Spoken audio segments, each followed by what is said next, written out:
오늘은 종교개혁 기념주일입니다. 503주년이 되겠습니다. 1517년 10월 31일 날 마틴 루터가 95개 논조를 쓴 대자보를 비텐베르크 성당 정문에 붙임으로써 종교개혁에 대한 논쟁이 일어났습니다. 물론 종교개혁의 움직임은 훨씬 그 전부터서 오래전부터서 일어나고 있었지요. 그렇지만은 공개적으로 공식적으로 개혁에 불을 지폈던 이는 마틴 루터로부터 시작됐다, 이렇게 볼 수 있겠습니다. 그 뒤를 이어서 수많은 종교개혁자들이 일어났습니다. 그들에게 있어서 5가지 슬로건이 있었는데, 오직 은혜, 오직 믿음, 오직 성경, 오직 그리스도, 오직 하나님의 영광이라고 하는 슬로건입니다. 현대 신학자들은 이 5가지 슬로건을 종교개혁자들의 5대 신학이라고 그렇게 일컫습니다. 저는 4개의 슬로건이 오직 그리스도라고 하는 이 슬로건에 귀속된다고 생각합니다. 우리는 오직 그리스도의 십자가의 은혜를 받고 그리스도를 믿음으로 구원을 받습니다. 그리스도를 통하여 구원받은 우리는 하나님의 영광을 위하여 살아야 하지요. 이 모든 것이 오직 성경에만 기록되어 있습니다. 그래서 오직 은혜, 오직 믿음, 오직 성경, 오직 하나님의 영광은 오직 그리스도라고 하는 테마에 귀속되어 있다. 저는 그렇게 봅니다. 그러므로 종교개혁의 이념을 한마디로 말하자면 오직 그리스도라고 그렇게 볼 수 있겠죠. 솔라 예수스 그리스토스라고 말을 합니다.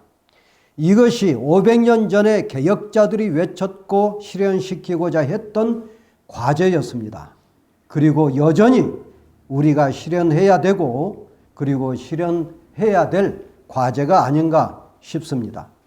오늘 본문을 살펴보면서 이 점을 확인하고 여러분과 함께 은혜를 나누고자 합니다. 오늘 본문으로 돌아가겠습니다. 본문을 보면 보아스가 룻을 자신의 식탁에 초대했습니다. 14절을 보면은 식사할 때에 이렇게 시작합니다. 아마도 점심 식사 때를 말하는 것 같습니다. 보아스가 이삭을 줍고 있던 룻에게 말합니다. 이리로 와서 떡을 먹어라. 일꾼들이 지주 어른과 함께 먹기 위해서 식탁을 차려놓았던 것 같습니다. 그 식탁에 보아스가 이방 여인 룻을 초대한 겁니다. 한갓 이삭이나 줍는 과부, 이방 여자였던 룻을 자신의 식탁에 초대한 거죠. 평등 사회인 지금이야 누구와도 함께 식사를 할 수 있겠습니다마는 계급 사회였던 당시의 지주가 일꾼들과 함께 식사를 한다는 것은 굉장히 이례적인 일이었습니다. 그럼에도 불구하고 보아스는 일꾼들만이 아니라 이삭을 줍고 있는 이방 여인 과부를 식탁에 초대한 겁니다. 그야말로 참으로 훌륭한 인격을 지닌 사람이라 이렇게 볼 수 있습니다. 아마도 룻은 도시락을 가져오지 않았던 것 같습니다. 도시락은커녕 아침에 집에서 나올 때 아침이나 든든하게 먹고 나왔는지 모르겠습니다. 아마도 추측컨대 나오미의 집에는 식량이 있을 턱이 없습니다. 먹을 것이 없게 되자 룻이 나달 몇 줌이라도 주어서 시어머니와 함께 굶주린 배를 채우자고 이삭을 주우러 나왔을 테니까 아마도 나오미의 집에는 식량이 없었지 않았을까 싶습니다. 따라서 룻은 점심 식사 때 굶주린 배를 움켜쥐고 그저 이삭이나 주어야 될 그런 상황이었습니다. 바로 그때 지주 어른이 룻을 식탁에 초대한 겁니다. 이리로 와서 떡을 먹어라. 내 떡 조각을 초에 찍으라. 그날 점심 메뉴는 떡과 초였습니다. 떡을 포도주로 만든 초에 식사를 했던 거죠. 지금도 중동 지방에 가면은 이 포도주로 만든 초를 갈증을 해소하는 음료로 마신다고 그럽니다. 보아스는 떡을 룻에게 주고 편하게 초에 찍어서 먹으라고 당부한 거죠. 룻이 얼마나 감격했을까요? 송구하기도 했을 거고요. 아마도 룻은 못 이긴 척하고 곡식 베는 자들 곁에 앉아서 다소곳하게 앉아서 떡을 초에 찍어서 돌아앉아 오물오물 먹었을 겁니다. 다시 보아스가 다가왔습니다. 그릇을 룻에게 밀어주었습니다. 이것도 먹어라. 그렇게 주었습니다. 깜짝 놀랄 일입니다. 보통 상식이 한다면 세상에 누가 가난뱅이 이 이방인 과부에게 호의를 베풀겠습니까?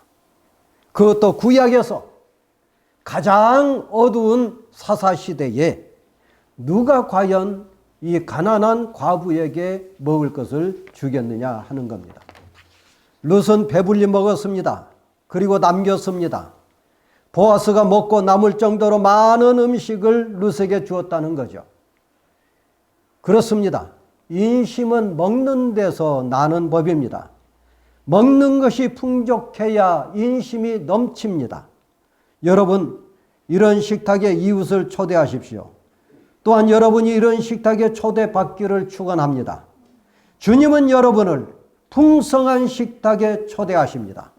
은혜와 말씀의 잔을 식탁을 차려 놓으시고 우리 주님께서 여러분을 초대하실 때에 응하고서 풍성하게 먹고 남기는 여러분이 되시기를 축원합니다. 식사를 마친 후에 보아스가 일꾼들에게 명령을 합니다. 단에서 곡식을 뽑아서 버려라. 책망하지 말며 꾸짖지 말라. 이렇게 명령을 합니다. 곡식단 사이에서 죽게 하라. 곡식다발에서 조금씩 뽑아 버려서 그에게 죽게 하라 하는 겁니다. 뽑아 버리라고 하는 말은 떼어내다, 흘리다 그런 말입니다. 여기서 우리가 생각할 때에 에 싸서 줄 일이지 뭐하러 그것을 뽑아서 흘려 죽게 만드냐고 생각할 수 있겠습니다마는 만일에 그렇게 한다면 보아스가 룻을 동정하는 꼴이 되겠지요. 보아스는 곡식으로 룻을 올가매는 것이 되고 룻은 보아스에게 예속되었다는 생각을 할 수밖에 없을 겁니다. 더구나 남녀잖아요.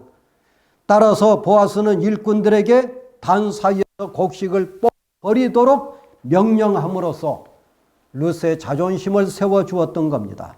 룻의 인격을 존중한 거죠. 또한 룻으로 하여금 이삭을 죽게 함으로써 동의 대가를 취하도록 유도했다고 봅니다. 보아스는 일꾼들에게 또 명령합니다. 룻을 책망하지 말라, 꾸짖지 말라 합니다. 같은 말을 두 번 강조 용법인데요. 여전히 룻은 이방 여인이고 과부입니다. 가진 것이 없는 힘없는 여인네입니다. 이삭이라도 주어야 목구멍에 풀칠할 수 있는 가난뱅입니다. 일꾼들이 노동이 힘들면 누구에게 짜증을 내겠습니까? 누가 보더라도 힘이 없는 이 사람들, 말하자면 룻에게 성질을 부릴 겁니다. 가난한 사람들, 말하자면 룻은 나달 한 톨이라도 더 주어야 했기 때문에 한 쓸개도 내놓고 일꾼들에게 혼나지 않고 이삭을 주울 수 있었습니다. 그야말로 속을 다 내비워 놔야, 자존심을 내려놔야 이삭 한 톨이라도 더 주어서 갈 수 있었기 때문에 어떻게 일꾼들에게 말대꾸를 하며 그들에게 대항을 할 수 있겠습니까? 굶주린 가족을 생각한다면 어떤 수치와 굴욕이라도 삼켜야 했겠지요. 그게 현실이 아니겠습니까?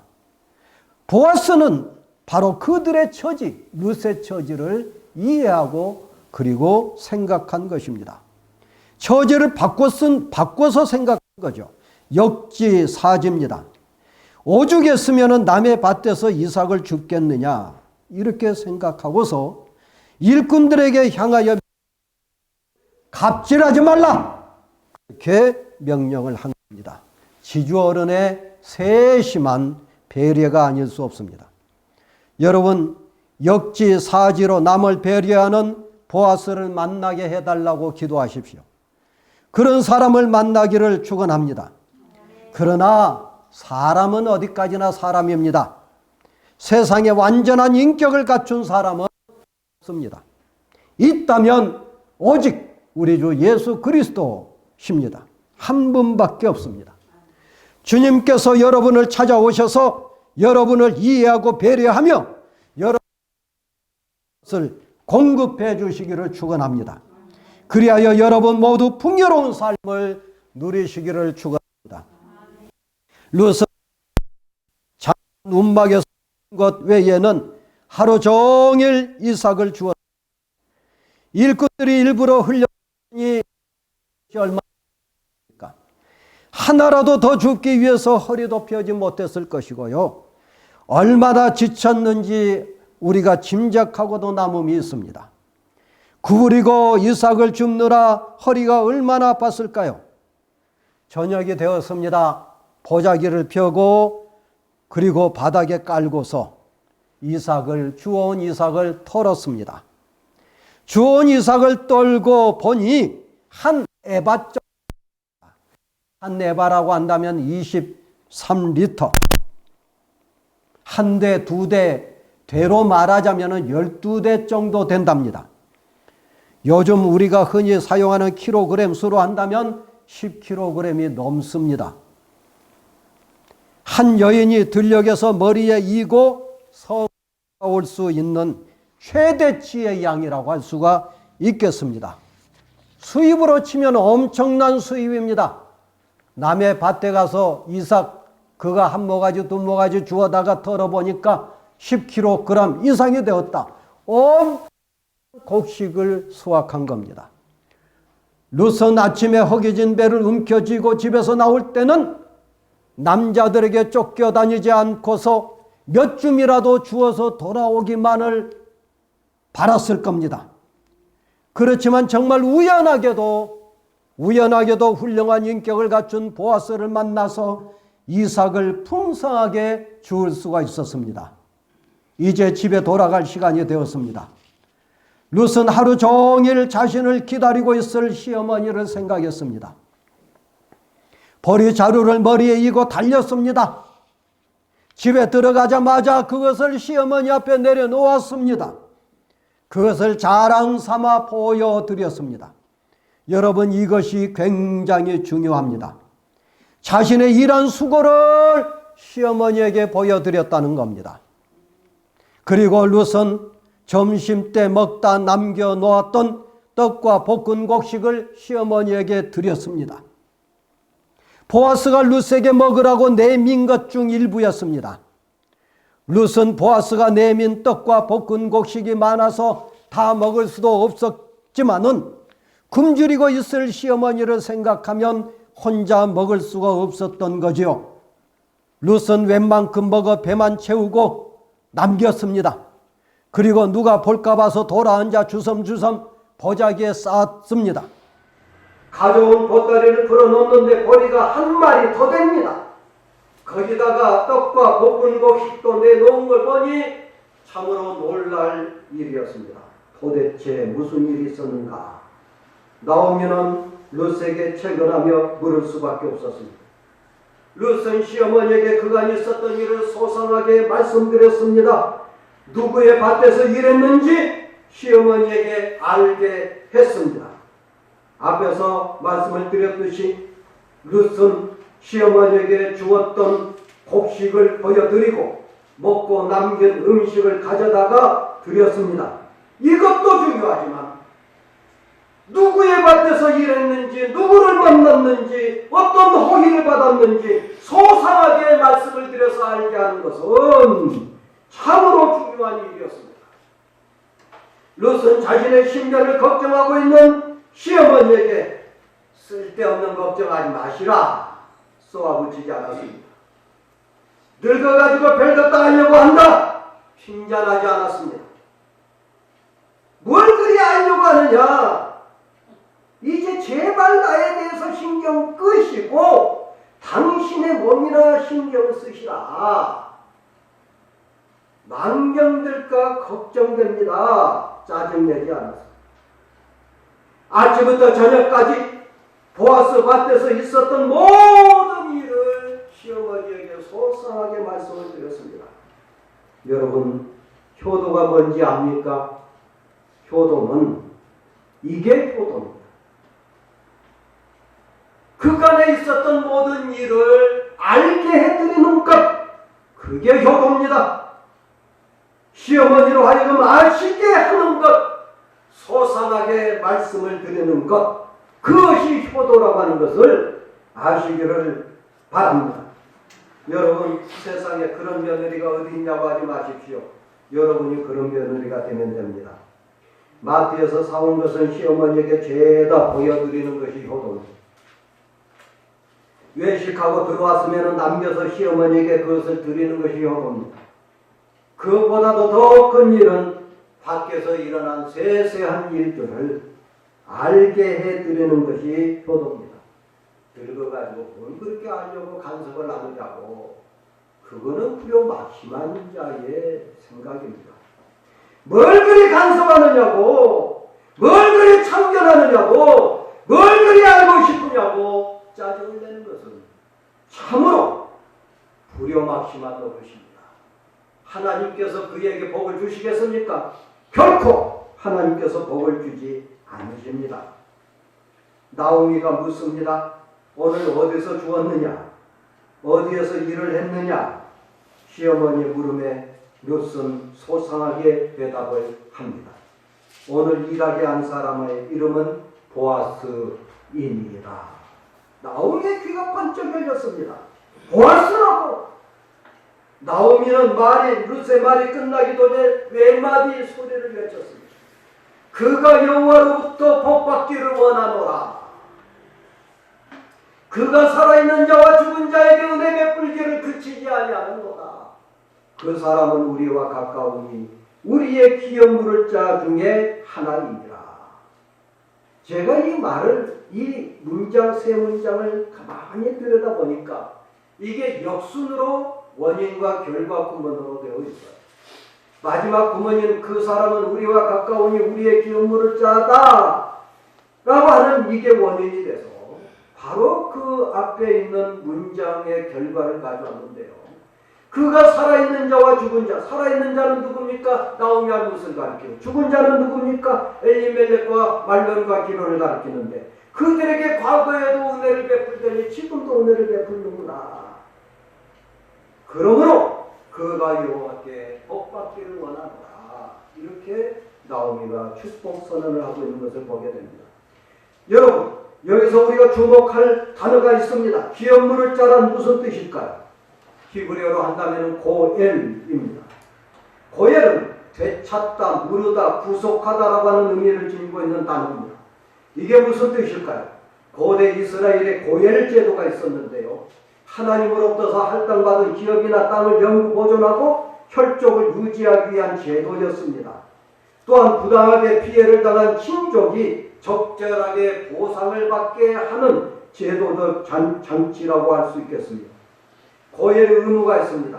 첫째로, 어떤 사람이 채무로 인해서 채권자에게 땅과 가옥이 차압당했을 때에 가장 가까운 친족인 고엘은 그 땅과 주택을 사서 자기 친족에게 되돌려 주어야 된다 하는 겁니다. 둘째는, 땅이나 가옥으로도 채무를 변상할 수 없을 때는 채권자가 채무자의 가족을 인신 구속할 수도 있었습니다. 노예로 끌어갔던 거지요. 그럴 때 고엘은 채권자에게 돈을 지불하고 노예로 팔려간 친족을 구출해 주어야 했습니다. 셋째는 친족이 어떤 사람에게 신체적 상해를 입었을 경우에 고엘은 그 친족이 억울하지 않도록 가해자에게 복수를 해 주어야 했습니다.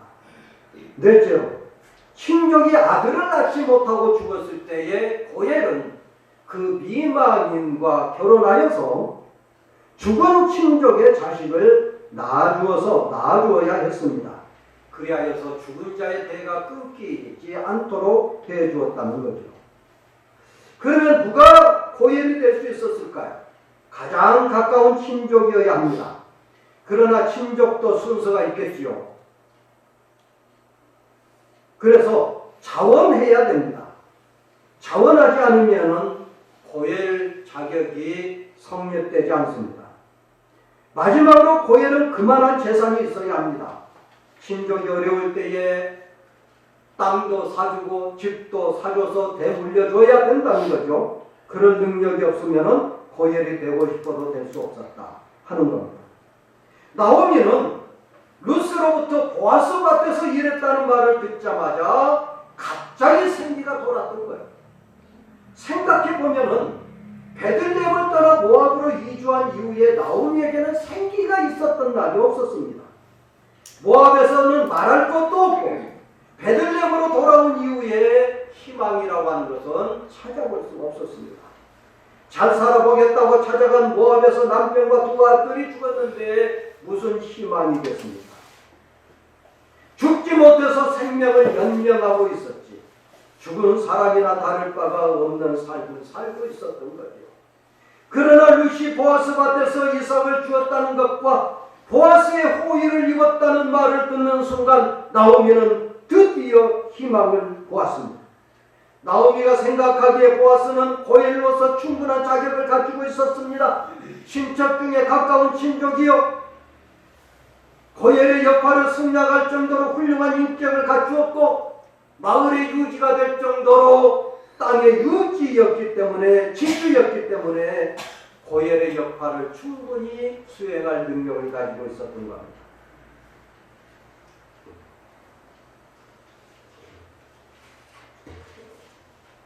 나오면은 그는 우리 기업을 물을 자 중에 하나라고 외쳤습니다. 보아스는 우리의 고엘이라고 그렇게 외쳤던 거죠. 이제 희망을 보았다는 겁니다. 그래서 룻에게 단속하는 말을 합니다. 다른 밭에서 사람들을 만나지 말라. 보아스가 고엘이라고 확신했기 때문에 나오면은 룻이 다른 밭에 가서 이삭을 줍다가 다른 사람을 만나 산통이 깨질까 두려웠던 거예요. 그 이후에 나오며 룻은 때를 기다렸습니다. 참고 인내하면서 하루하루 하나님께서 지시하실 때까지 보리 추수가 끝나고 밀 추수까지 끝날 때까지 기다렸다 하는 겁니다. 여러분, 여러분의 기업 물을 자는 누굽니까? 바로 우리 주 예수 그리스도십니다. 믿으시기를 축원합니다. 주님이 우리의 고열이십니다. 주님은 우리의 죄악을 청산해 주셨습니다. 주님은 우리에게 상해를 입힌 사망의 권세를 물리쳐 주셨습니다. 주님은 사탄에게 넘어간 우리를 구속해 주셨습니다. 우리를 하나님의 자녀로 되돌려 주셨습니다. 이제 주님은 우리의 고열이십니다. 우리의 주님이십니다. 주님만 바라보십시오. 주님에게만 희망을 주시기를 축원합니다.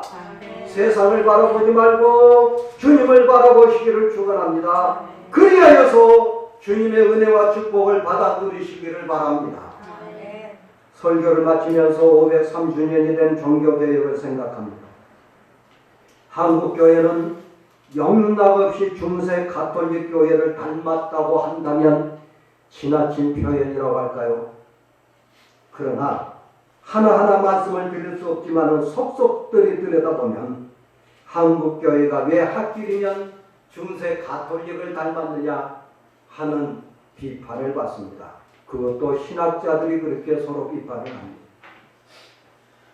교회 안에 또아리를 끌고 있는 세속주의, 물량주의, 물신주의, 광신주의, 업적주의, 공로주의, 교권주의가 바로 중세 가톨릭 교회가 아니고 뭐겠느냐 하는 겁니다. 이제 그런 인본주의로부터 벗어나야 합니다. 세속주의를 벗어던지고 오직 그리스도를 외쳐야 됩니다. 세상 사람들이 교회를 외면할까 봐서 두려워해야 할 일이 아닙니다. 우리는 하나님으로부터서 버림을 받을까 두려워해야 됩니다. 두렵고 떨리는 마음으로 회개하고 오직 주 예수 그리스도만을 붙드는 저와 여러분이 되시기를 축원합니다. 이제 그리스도에게로 돌아가야 됩니다. 그리스도만 붙잡아야 됩니다. 그것이 바로 한국교회가 다시 일어설 수 있는 유일한 길이요 해법입니다. 우리 평강교회가 나아갈 바에는 여러분 개개인이 나아가야 될 지표인 것을 오늘 본문이 우리들에게 가르쳐주고 있습니다. 기도하겠습니다.